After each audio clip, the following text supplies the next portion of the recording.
ብስሚላህ ራህማን ራሂም አልሐምዱሊላህ ረብል ዓለሚን። ነብዩ ሰለላሁ ዐለይሂ ወሰለም እንዳሉት ማለት ነው ጀነትን እናትህ እግር ስር ፈልግ ማለት እኮ ምን አለ በቃ አላህ ሱብሓነሁ ወተዓላ ትእዛዝ የምታከብርበት አላህ ላይ ያላትን ታማኝነት የምታረጋግጥበት ትዕግስቷ፣ ሰብሯ ብዙ ነገር ወደ አንቀል ወዳዘለችው ጨቅላ በጣም ልጅ ወደሆነ አካል ምልክት አደረገ። ወንዶቹን ጨረሰ፣ ሴቶቹ ብቻ ቀረ። ስለዚህ ይሄንን የግንባታ ስራ የሸክም ስራ ማን ሊሰራ? ራሷ ብትናገር ማንንም ላይሰማት ይችል ነበር።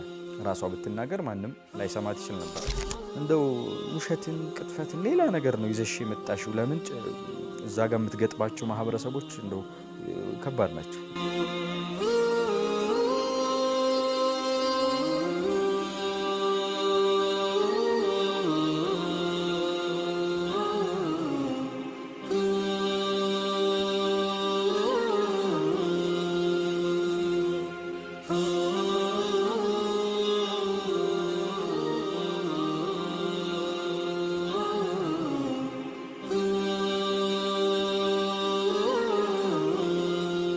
ብስሚላህ ራህማን ራሂም አልሐምዱሊላህ ረብል ዓለሚን ሰላቱ ወሰላሙ ዓላ ረሱሊላህ ሰለላሁ ዐለይሂ ወሰለም። ውድና የተከበራችሁ የአፍሪካ ቲቪ ተመልካቾቻችን የቁርአን ታሪኮችን እየተመለከትን በባለፈው ክፍላችን የእናታችን መርየምን ታሪክ እያነሳን ልጇን ወልዳ ወደ ህዝቦቿ ሂዳ ህዝቦቿ ምን አይነት በላ አመጣሽብን፣ ምን አይነት ውርደት አመጣሽብን፣ አባትሽም እንደዚህ እናትሽም እንደዚህ አይነት በግያ አልነበረችም፣ አንቺ ከየት የመጣሽ ነሽ ብለው እሷን ለማሸማቀቅና ለማዋረድ ሲሞክሩ ወደ ልጇ አመላክታ ነበረ እሱ መልስ እንዲሰጥ ንዋሲል። ከዚህ ቢስሚላህ አልሐምዱሊላህ ሰላቱ ወሰላሙ ዐላ ረሱሊላህ። ብዙ ንስቶች ትምህርት ሊወስዱበት የሚገባ ትምህርት ነው መርየም ላይ ያለው። ትግስቷ፣ ቁርጠኝነቷ፣ ይህን ሁሉ መከራ ብቻዋን መጋፈጧ፣ መልካምነቷ፣ ዒባዳዋ፣ አላህ እሷን መለየቱ። አላህ ከፈለገ ወንድ ብቻ አይደለም አላህ ሱብሓነሁ ወተዓላ የሚለየው፣ ሴትንም ይመርጣል። ከሴትም ደግሞ በብዙ መልክ አላህ በእውቀት በዒባዳ በሙስሊምነቷ የሚመርጣት ሴት ትኖራለች። እና ይህን ሁሉ ነገር ከተደረገ በኋላ ዘለፋቸው፣ ንግግራቸው ቀጠለ። የሁዶች አቋም አድርገው ቀጠሉት። ኢሳ ዓለይሂ ሰላምን በዛ መጥፎ መንገድ ያወሱታል፣ እናቱንም እንደዛው ማለት ነው። እኛ ግን ንጹህ እንደሆነች አላህ ጀምሮልናል። በዛ መንገድም አላህ በተለየ ሁኔታ ነው አላህ ያጠራት። ራሷ ብትናገር ማንንም ላይሰማት ይችል ነበረ። ራሷ ብትናገር ማንም ላይሰማት ይችል ነበር። እኔ እንደዚህ ነው በማላውቀው ሁኔታ ነው መላኢካ መጥቶ ሌላ ነገር ያስፈልገዋል። ስለዚህ አላህ እየቀለደችብን ነው የሚሉት። እንደውም ጂኢቲ ፈሪያን ነው ቃሉ ያ መርየም ለቀድ ጂኢቲ ሸይአን ፈሪያ። እንደው ውሸትን፣ ቅጥፈትን፣ ሌላ ነገር ነው ይዘሽ የመጣሽው። ለምን እዛ ጋር የምትገጥባቸው ማህበረሰቦች እንደው ከባድ ናቸው። እያየን ነው ነቢይ የሚገድል ማህበረሰብ ውስጥ አስጸያፊ ንግግሮችን የሚናገር አላህን አስመልክቶ የዱላሂ መግሉላ በጣም ከባድ ንግግሮች አላህ ላይ ያላቸው እንደውም አቋም አድርገው የቀጠሉ ሰዎች ናቸውና የማይመለሱ ማለት ነው።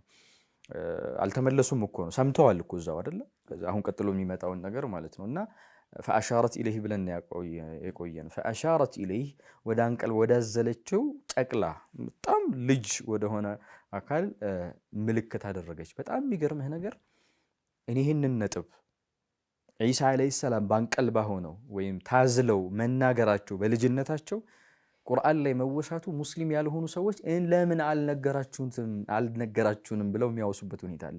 ቁርአን በተለየ መልኩ ኢሳ ዓለይሂ ሰላም በልጅነት እናቱን በማጥራት ሂደት የራሱን ማንነት በመግለጽ ሂደት በህፃንነቱ እንዲያወራ ካደረጋቸው ሰዎች መካከል አንዱ ኢሳ ዓለይሂ ሰላም ናቸው። በዩሱፍ ታሪክም ምናልባት ሰዓት ካለን የአላህን ዑቡድያ በማረጋገጥና የእናቱን መብት በመጠበቅ እዛ ጋር ማለት ነው። ቃለ ኢኒ ዓብዱላሂ አታኒየል ኪታበ ወጀዐለኒ ነቢያ አለ ነው የሚለው ህፃኑ ኢሳ ዓለይሂ ሰላም። ምንድን ነው ያለው? ኢኒ ዓብዱላህ የጀመሩት በዚህ ነው። ኢኒ ረሱሉላህ አላሉም። እኔ የአላህ ባሪያ ነኝ። ሱብሃነላህ። ይሄ የአምልኮ የምናምኑ ሂደት እንግዲህ እዚህ ጋር ማስጠንቀቂያ ይመጣበታል ማለት ነው። ኢሳን ዓለይሂ ሰላም ወደ አምልኮ ደረጃ ማድረስ ይቅርና ምን እያለ ነው እሱ? ዓብዱላህ የአላህ ምንድን ነኝ? ባሪያ ነኝ። ያ ብቻ አይደለም፣ ዓብድ ያስቀድማሉ ብዙ ነቢዮች፣ መልክተኞች ይወዷታል ይችን ባርነት። ነቢይነቱ ክብሩ እንዳለ ሁሉ ነቢዩ ሰለላሁ ዐለይሂ ወሰለም አላህ በትላልቅ ቦታዎች ሲገልጽ፣ ስለ ቁርአን ሲገልጽ ቀድሞ የሚያነሳው ረሱል አይልም።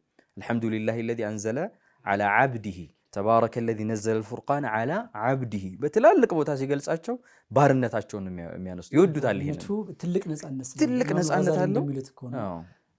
ትልቅ ነፃነት አላህን ማወቅ ነው። የአላህ ባሪያ መሆን ትልቅ ነፃነት ክብርም ነው እኮ አላህ ባሪያ መዋረድ ለአላህ ማለት ከፍ ያለ ደረጃ ነው። በክብር ደረጃ በቂ ነው ብለዋል ነብዩ ሰለላሁ ዐለይሂ ወሰለም። ይሄን ገልጸውልናል። እና እነ አብዱላሂ ኋላ ላይ መልእክተኛ መሆናቸውን ሲገልጹ ረሱል የሆነ ሰው መጽሐፍ ይሰጠዋል። አታኒየል ኪታበ ወጀዐለኒ ነቢያ፣ ነቢይ ብቻ አይደለሁም አላህ መጽሐፍ ሰጥቶኛል አሉ። ወደፊት የሚከሰተውን ነገር አላህ ግልጽ አድርገው እንዲናገሩ አደረጋቸው። ኢንጂል ወንጌል የተባለ መጽሐፍ አላህ ሱብሓነሁ ወተዓላ ይሰጣቸዋል። ይሄ በአምልኮ ደረጃ ነው፣ ሰዎች ድንበር እንዳያልፉባቸው ወደፊትም ገና ካሁኑ እያስጠነቀቋቸው ነው ማለት ነው። ስለዚህ እናንተ እንደምትሉት ተራ ውዳቂ አጸያፊ ነገር ውስጥ ገብተው ሲማቅቁ ወይም ደግሞ ሲዳክሩ እነዛ ኢሳ ግን ያወሩት ሰማያትን የሚደርስ ነገር ማለት ነው። ኢኒ አብዱላህ አታኒየል ኪታብ ማለት እኮ በዛ መውቂፍ አስበዋል።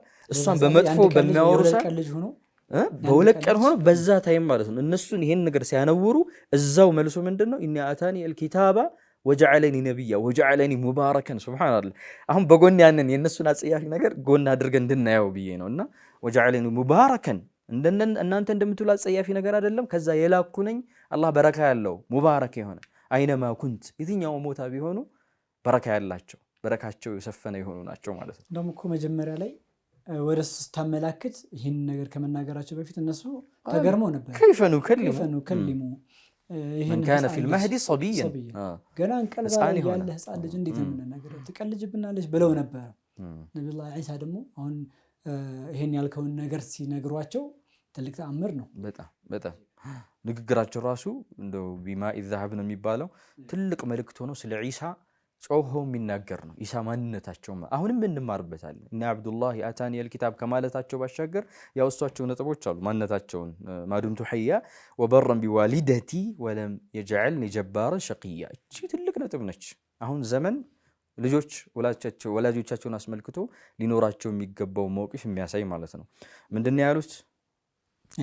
ወጀዐለኒ ምንድነው ወበረን ቢዋሊደቲ አዞኛል በዚህ ሁኔታ ማለት ነው። አውሳኒ ቢሰላቲ ወዘካቲ ማዱምቱ ሐያ፣ በሰላት አዞኛል። ሰላት ትልቅ ዒባዳ ነው። ኢሳ የተዛዘዙበት፣ ሙሳ የታዘዙበት የነቢዮች ሁሉ ትእዛዝ አላህን ከፍጡርን ባሪያን ከአላህ ጋር የሚያገናኝ ቀጥታ የሆነ ትልቅ መንገድ ነው። ቢዘካት ዘካም እንደዚሁ ማለት ነው። ከዛ በኋላ እንዲሁም ያዛቸውን ነገር ወበረን ቢዋሊደቲ በእናቴ አሁን ያላቻቸው እናት ነች። ለእናቴም መልካሙን ሁሉ በማድረግ ታዝዣለሁ። ያ ብቻ አይደለም ወለም የጀዐልኒ ጀባረን ሸቂያ፣ እንደው ይሄ ኩራተኛ ከባድ ግርጭርጭ አይነት ሸቂይ የሆነ እድለቢስም አላረገኝም። ወላሂ ነው የምልህ ለእናቱና ለአባቱ መልካም የሆነ ሰው ቢሩል ዋሊደይ ላይ የሚገኝ ለወላጆቹ መልካም የሚያደርግ ሰው ቀለል ያለ ሰው ግርጭርጭ ሸቃ ውስጥ አይገባም። ባህሪው የተገራ ነው። እድለቢስም አይሆንም።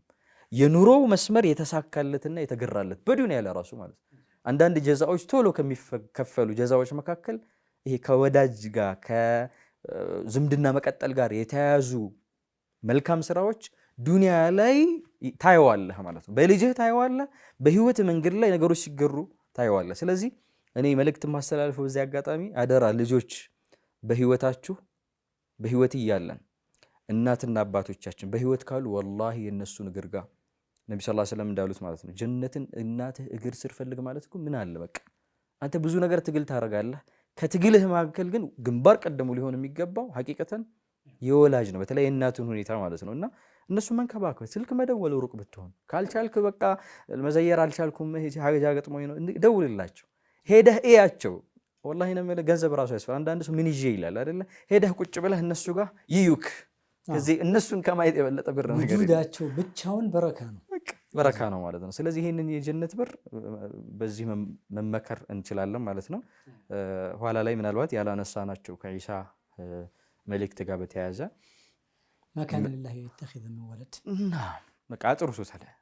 ኋላ ላይ የሚመጡ ነገሮችን አላህ ሱብሓነሁ ወተዓላ ልጅ እንደማይስ ልጅ ተብቃቀ ልጅ እኮ ሎጂካሊ አንድ ሰው ልጅ ሲወልድ የአይኑ ማረፊያ ሊሆን ነው። ዚና ነው አይደለ? እኔን ተተካው ነው የሚለው፣ አይኔን በአይኔ ያየው ነው የሚለው። ሁለተኛ ጉድለት አለ። ኋላ ላይ እነዛ ልጆች ያግዙታል፣ ይንከባከቡታል፣ ይጦሩታል። አላህ ከዚህ ነው መጥፎ ልጅም ያደርገው ይችላል። አዎ በሁለቱም ጥቅምም ቢመጣ ጉድለት ስላለው ነው፣ ጉዳትም ቢመጣ አሁንም ችግር ነው የሚመጣው። እና ለአላህ ይሄ ነገር የተገባ አይደለም። አላህ በብዙ ሱራዎች በብዙ ሁኔታዎች ላይ ይሄን ነገር ከሱ ያጠራል። ራሳቸው በጣም አጂብ የሆነ ነገር ተመላኪ የሆነ አካል ዒሳ ዓለይሂ ሰላም በራሳቸው መናገራቸው ይህንን ነገር ትልቅ ትምህርት ነው ማለት ነው። በራሳቸው መስክረዋል ማለት ለአላህ የተገባ አይደለም አየተኺዘ ሚን ወለድ ልጅ የሚባለውን ነገር መያዝ። ስለዚህ አምልኮ ሁሉ ለአላህ መሆኑን ያሳያል። እዕቡዱላህ ረቢ ወረበኩም ነው ብለው አደራ ያሉት እኔ የኔም ጌታ የሆነው እናንተም ጌታ የሆነውን አላህን ሱብሓነሁ ወተዓላ ተገዙት። በብዙ በኢንጂል ላይ የምናገኘው ይሄን ነው ኢሳ ዓለይሂ ሰላም ያስተማሩት። እኔ ወደ አባታችን ወደ አባቴ ምንድነው በገለጻ ሁኔታ ምንድነው የሚያመጣው? እኔ የምገዛው አላህን ሱብሓነሁ ወተዓላ ነው። እናንተም ልትገዙ የሚገባው እኔ ከተገዛሁ ግልጽ ነገር ነው አይደል? ሰዎች የሚገዙት አካል አላህን ከተገዛ ለእናንተ ከአላህ ሱብሓነሁ ወተዓላ ውጪ አምላክ ወይም ፈጣሪ ሊኖራቸው አይገባም የሚለውን እዚህ ላይ ያስተምረናል። ምናልባት የምትጨምረው ነገር ከሌለ? የሚጨምር ነገር የለም። ወሳኙ ፓርት ላይ ነቢዩላህ ዒሳን የመርየም ታሪክ አንሳንም ምናልባት የነቢዩላህ ዒሳን ታሪክ እናውራው ካልን ደግሞ ለብቻ ራሱን ችሎ ሌላ አንድ ክፍል የሚሆን ነው። ምናልባት እንደው የሴቶቹ ሌሎችን ብናነሳ በጣም ትምህርት ይሆናል ብዬ አስባለሁ። ብዙ ሴቶች በተለይ ኡሚ ሙሳ የእናታችን የሙሳ እናት አካባቢ እንደውም የመጀመሪያው ጥያቄ እሱ ነበር። ይሄኛው የእናታችንን መርየምን አስቀድመን ነበር። የሙሳ እናት በጣም ትልቅ የሚገርም የሰብርና አላህ ላይ ያለን እምነት የሚያሳይ ታሪክ ነው ያላት። ሙሳ ዓለይሂ ሰላም በሚወለዱበት ጊዜ አንድ እርምጃ ተላልፎ ነበር። እሱ ምንድነው? ሙሳ ዓለይሂ ሰላም ማነው ፊርዓውን በህይወቱ ያሳሰበውና ስለ ንግስናው ነው፣ ሌላ ነገር አያስብም። እሱ ንግስናህን ከበኒ እስራኤል ሊወስድ የሚችል ምናምን አካል ይመጣልና ያን እርምጃ ልትወስድ ይገባል፣ ህፃን ልጅ ነው፣ ስለዚህ ልጆች መግደል አለብህ ብሎ እየገደለ ነበረ። እሳቸው ሊወለዱ በነበረበት ጊዜ ማለት ነው። እና እሳቸውም ሙሳ ዓለይሂ ሰላም ተወለዱ። እናት ያን ጊዜ ምንድን ነው የምታደርገው? ሁሉም እናት ስጋት ይኖረዋል። ነገ ልጇ ምን ሊሆን ነው? ሊገደል ነው። ህጉ አንዱ አመት እንዳውም መጨረሻ ላይ መጀመሪያ ሁሉም እንዲገደል ወንድ ልጅ የተባለ እንዲገደል ከተወሰነ በኋላ አገልጋይ ጠፋ ማለት ሰው ጨፈጨፍን ሳይሆን የሚያገለግሏቸው ለነሱ ጥቅም እኮ ነው። የሚያገለግሏቸው እስራኤሎች ስለሆኑ ወንዶቹን ጨረስን፣ ሴቱ ብቻ ቀረ። ስለዚህ ይሄንን የግንባታ ስራ የሸክም ስራ ማን ሊሰራ ነው? ስለዚህ አዝነው አይደለም አገልጋይ እየጠፋ ስለሆነ አንድ አመት ይገደል አንድ አመት ይተው ብሎ ሌላ ህግ አወጡ። ከዛ በማይገደልበት አመት ሃሩን በሚገደልበት አመት ሙሳ ዓለይሂ ሰላም ወንድሙ ሃሩን ማለት ነው። በሚገደልበት አመት ነብዩላህ ሙሳ ዓለይሂ ሰላም ተወለዱ ማለት ነው። ከዛ እዛ መሀል ላይ እንግዲህ ልጇን ለማትረፍ የምታደርገው የኢማን ርቀት አለ። አላህ ሱብሓነሁ ወተዓላ ትእዛዝ የምታከብርበት አላህ ላይ ያላትን ታማኝነት የምታረጋግጥበት ትዕግስቷ፣ ሶብሯ ብዙ ነገር አለ። ወህይ ሁላ አላህ ልኮላታል በልቧ ላይ ማለት ነውና ያን ነገር እንመለከተዋለን ኢንሻአላህ። ግን ሌላ ክፍል ሳያስፈልገን የቀረ አይመስልም ኢንሻአላህ። ውድና የተከበራችሁ የአፍሪካ ቲቪ ተመልካቾቻችን የነቢዩላህ ሙሳ እናትን ታሪክ ጀምረናል። ሰዓት ስለሚገድበን ብቻ ኢንሻአላህ በቀጣዩ ክፍል ሙሉ ዝርዝሩን የምንመለከተውና ወደ እናንተ የምናደርስ ይሆናል ኢንሻአላህ። እስከዛው ድረስ የአላህ ሱብሓነሁ ወተዓላ ጥበቃ አይለያችሁ። አሰላሙ አለይኩም ወራህመቱላሂ ወበረካቱ።